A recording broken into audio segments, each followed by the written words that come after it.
Hello and welcome back to the channel. Thank you so much for joining me here today. Today we're going to be making elderflower wine, and so without further ado we will get straight into the video.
So to make the elderflower wine, I've just been out to pick the elderflowers. Now you must pick them on a really lovely sunny day when all the blooms are fully open like this, and you can really smell the aroma. It's gorgeous. And what you've got to do is you've got to take all of these green bits off because they're actually quite toxic for humans. So we just snip off the petals. I'm doing it into the wrong container. We just need to snip off the petals into our container, and we need about a pint of petals. My understanding is that's about 25 heads of elderflower. However, that depends on the size of the head of elderflower because let's just show you. So I've got two heads here, but as you can see, this one's pretty large and this is quite small. So I'd say about 25 heads of this size as opposed to this one. So I'm just going to crack on with snipping all of the flowers off. Don't know if you can see that. Okay, and I'm just checking them over for any insect life or anything like that, because I'm not going to wash these prior to the winemaking because I don't want to lose all the lovely floral fragrance and flavour. So I'm just having a good check for any damaged ones or anything like that. So I'm going to carry on with this and I will catch you for the next stage.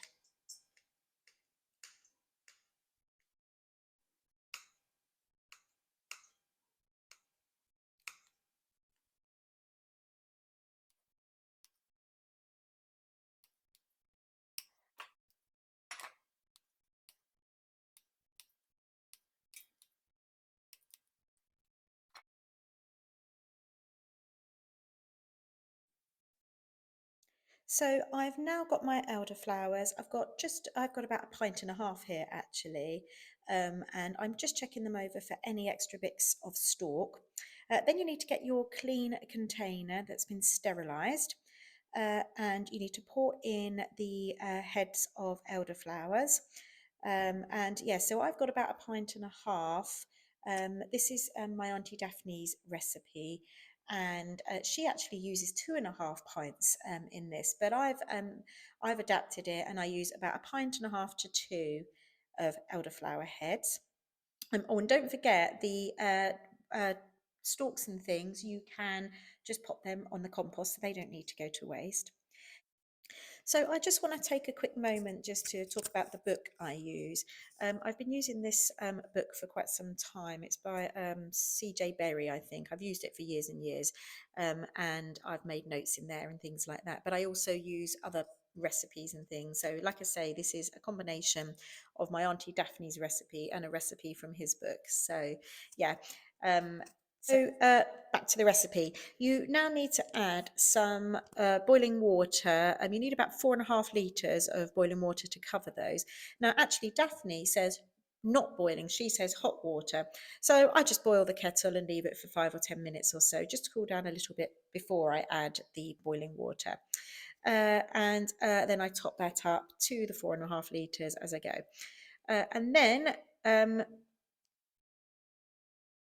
So yeah, keep on topping up the water until you get to the 4.5 litre mark.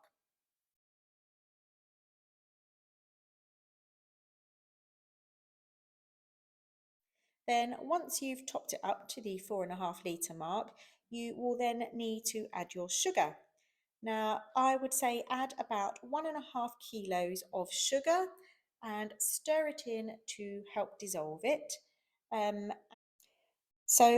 Next you need to add some raisins or sultanas, and that's about 250 grams. And I know this little cup I've got holds about 250 grams of sultanas. So we add those. And then we need the juice of 3 lemons. I'm using just some concentrated juice, so I'm just giving it a few squirts in there. And then you need to give it a good old stir using either a wooden or a plastic spoon, not a metal spoon, as this can have a reaction with the wine. And once you've stirred that to dissolve all the sugar, and I have to say, the smell coming off of the elderflowers is absolutely incredible. Oh, I wish you could smell it right now. It's amazing. And then we'll get a lid and we'll cover it over. Mine's got a little bit of an airlock, so that's okay. And then what we need to do is just leave it to cool down. You need to let it cool down, so just so you can dip your finger in it a little bit before we add the yeast.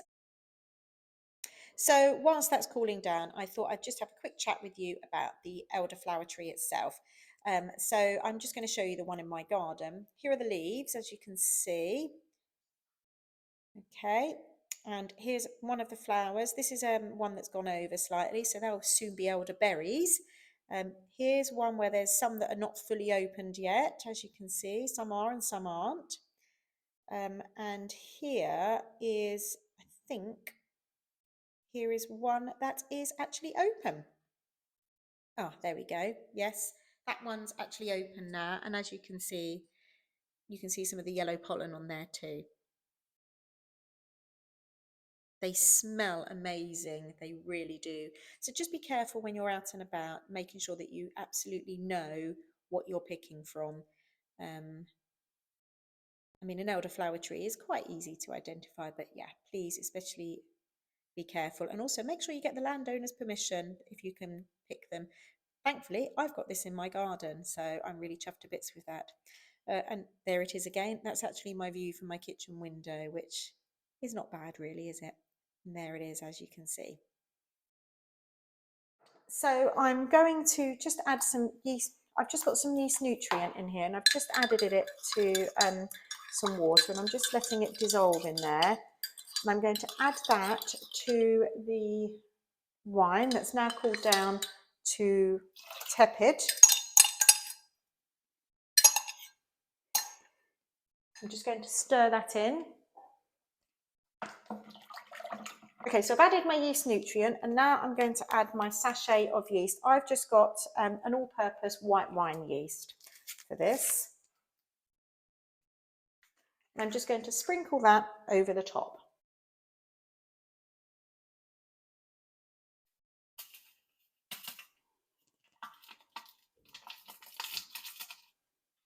And give that a stir in.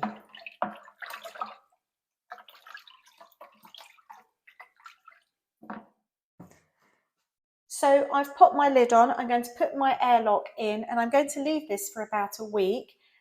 But what I will do is I will make sure I stir it each day, certainly for the first 3 or 4 days, to see how it's going. I probably will stir it most days because you want to make sure that all those flowers are submerged under the liquid. And then we will go on to the next stage from there. So we're going to catch up next week with the next stage of the video.